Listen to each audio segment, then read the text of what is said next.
नमस्कार, मैं पंडित ब्रजभूषण शर्मा आप लोग के सामने एक बार फिर। दोस्तों, मैं आज कुछ अलग तरीके से कुछ बताना चाहता हूँ। सच्चाई का ज्ञान तो सबको है, संसार में हर व्यक्ति को ज्ञान है, हर चीज का ज्ञान है। लेकिन आज मेरा कुछ बताने का तरीका थोड़ा सा अलग है। अगर आप लोगों को पसंद आए तो उसे देखें, सुने और अपने साथियों को बताएं और इसका विस्तार करें। ना पसंद आए बिल्कुल ना बताएं। दोस्तों, मैं ना आपको लाइक करने के लिए कहूंगा, ना सब्सक्राइब करने के लिए कहूंगा, क्योंकि आप लोग सब समझदार हैं। क्योंकि देना तो कोई जानता ही नहीं। आज सब लेने लेने के लिए बेताब हैं, और जो लेने की इच्छा रखता है उसे ऊपर वाला कभी देता भी नहीं है, ध्यान रख लेना। हम एस्ट्रो टॉक पे आते हैं, लाइव पे आते हैं, हजारों 8-8 10-10 हजार लोग होते हैं। मेरी शादी नहीं हो रही, मेरा ये नहीं हो रहा, मैंने वो नहीं हो रहा, हर समस्या बताते हैं। बताना जायज है।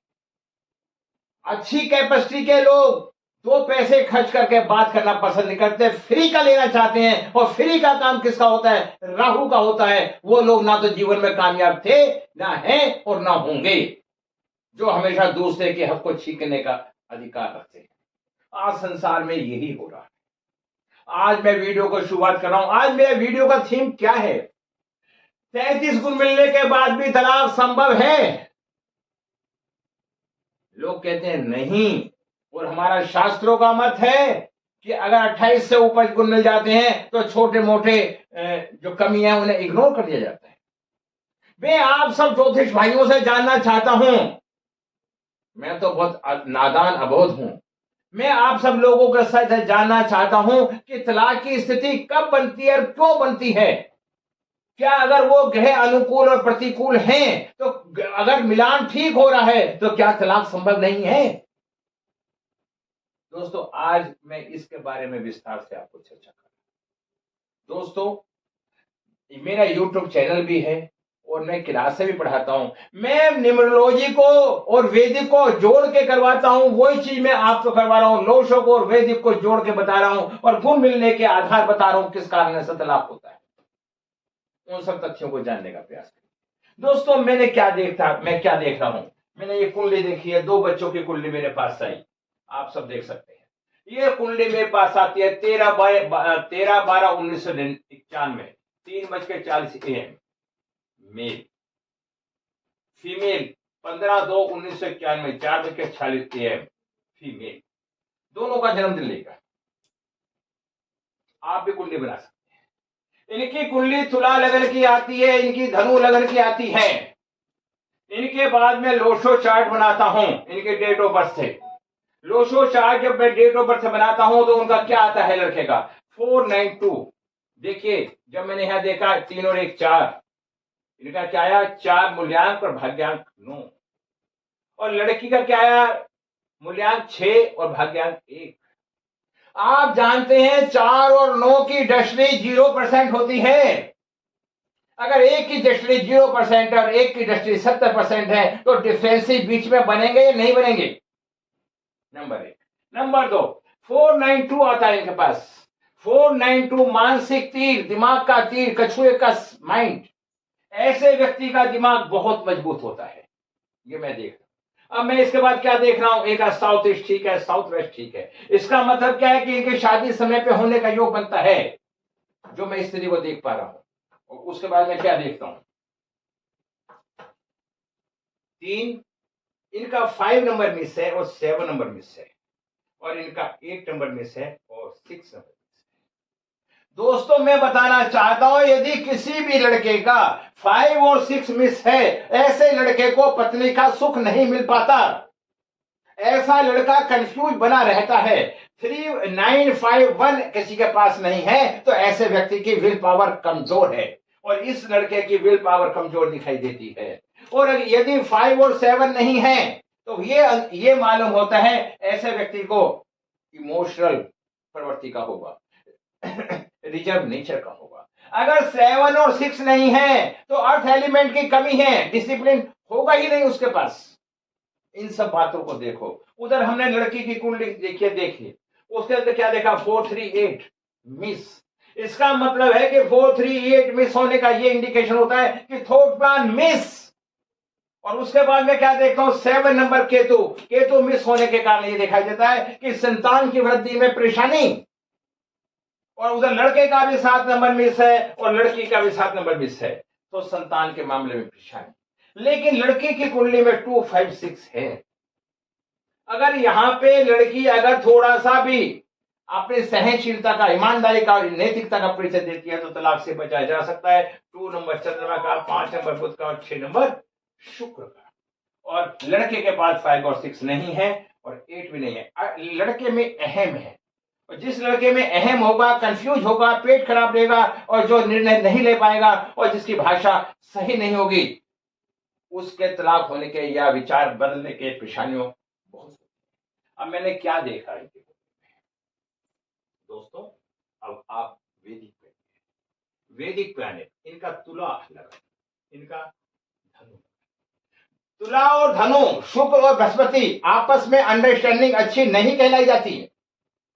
शुक्र कहता है कि मैं गुरु और बृहस्पति कहता है मैं गुरु, दोनों की आपस की लड़ाई के अंदर मुद्दा फंस जाता है। दोनों इस बात को मानने को तैयार नहीं है। फिर हमने क्या बात देखते हैं, अगर जो सप्तम का मालिक होता है, 1 2 3 4 5 6 7 8, सप्तम का मालिक मंगल है और मंगल अपने से 8 में है और 8वें स्थान पे बैठा हुआ कोई भी कहे हमेशा वाद विवाद करवाता है, तो ये ऐसे व्यक्ति की अपनी पत्नी के साथ वैचारिक मतभेद बने रहेंगे हमेशा। अगर वो समझदारी से, कंट्रोल से शादी को निभाता है तब बात दूसरी है। उसके बाद मैंने क्या देखा, इनकी राशि आती है कुंभ। कुंभ राशि का मतलब है बहुत ही ज्ञान होना।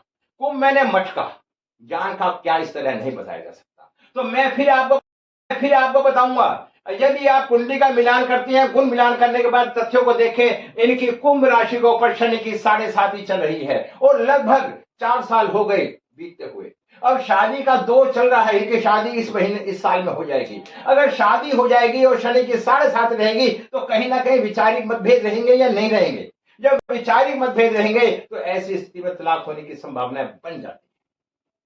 जब वैचारिक मतभेद होता है तो मैं ये नहीं कहूंगा कि अगर इन्हें इस बातों को पहले ही समझा दिया जाए और सहनशीलता रखी जाए तो इन विवादों से बचा जा सकता है। और उसके बाद मैं क्या देखता हूं, मंगल सूर्य बुध, बुध यहां पे आ गए, 5 यहां पे आ गया, ठीक है।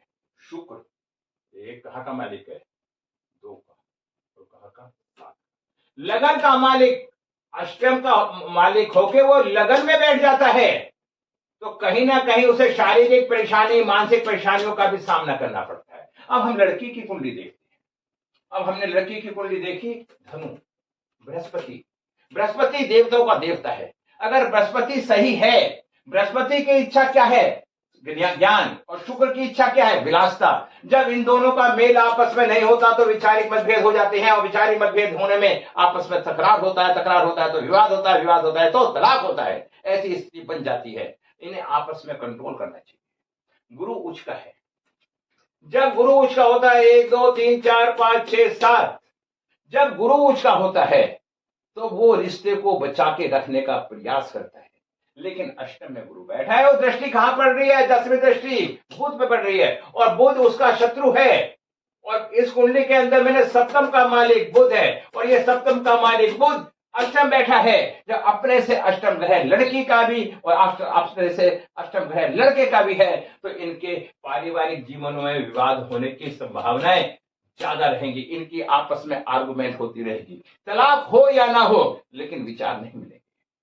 और तीसरा मैंने क्या देखा, 1 2 मंगल केतु शुक्र चंद्र। हाँ, अब इनकी भी राशि कुंभ है और कुंभ राशि में ऑलरेडी चंद्र शुक्र और सूर्य बैठे हैं। लड़की के ऊपर भी 7.5 चल रही है, लड़के के ऊपर भी 7.5 चल रही है। जब दोनों के वैचारिक मतभेद हो रहे हैं तो रिश्ता निभाना लंबा बहुत ही मुश्किल है। उसके बाद मैं क्या देखता हूं कुंडली के अंदर दोस्तों, इसमें मैंने छोटी सी बात देखी है दोनों के अंदर। इनके जो वर्ण हैं वो शूद्र हैं। जब वर्ण शूद्र के होते हैं तो आपस में निभाने की सेवा का भाव होता है। और उसके बाद में क्या देखा है, योनि, अश्व योनि लड़के की है और सिंह योनि कन्या की है। तो योनि के संबंधों में भी डिफरेंसेस हैं।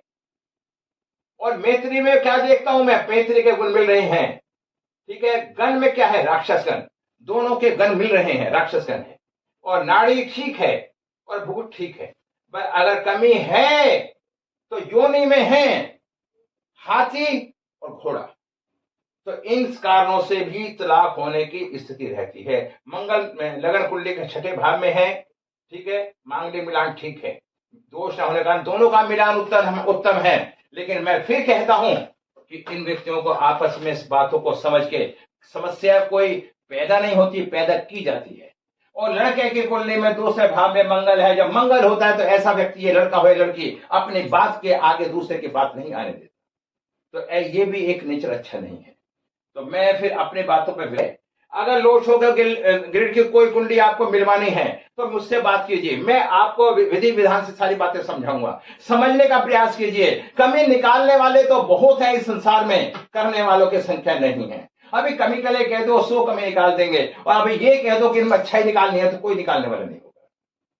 मैं उन लोगों से निवेदन करूंगा जो कमी निकालना चाहते हैं, वो कृपा करके ना मेरी क्लास में आए और ना मेरे इसी को देखने का प्रयास करें, क्योंकि उनमें खुद में तो समझ होती नहीं और दूसरे का मजाक उड़ाने का। फिर मैं आपसे कहता हूं, अगर आपको किसी को कुंडली बनवानी हो, कुंडली दिखवानी हो, शादी का मैच करवाना हो, या किसी बच्चे की डिलीवरी से पहले बच्चे का आपको ये मालूम करना हो कि किस लगन में बच्चे का जन्म होगा, आप हर बात हमसे मालूम कर सकते हैं। इसी आशा और विश्वास के साथ मैं विराम लगाता हूं। यदि आपको पसंद आए तो इस पर लाइक और सब्सक्राइब करें, और फिर मैं नमस्कार।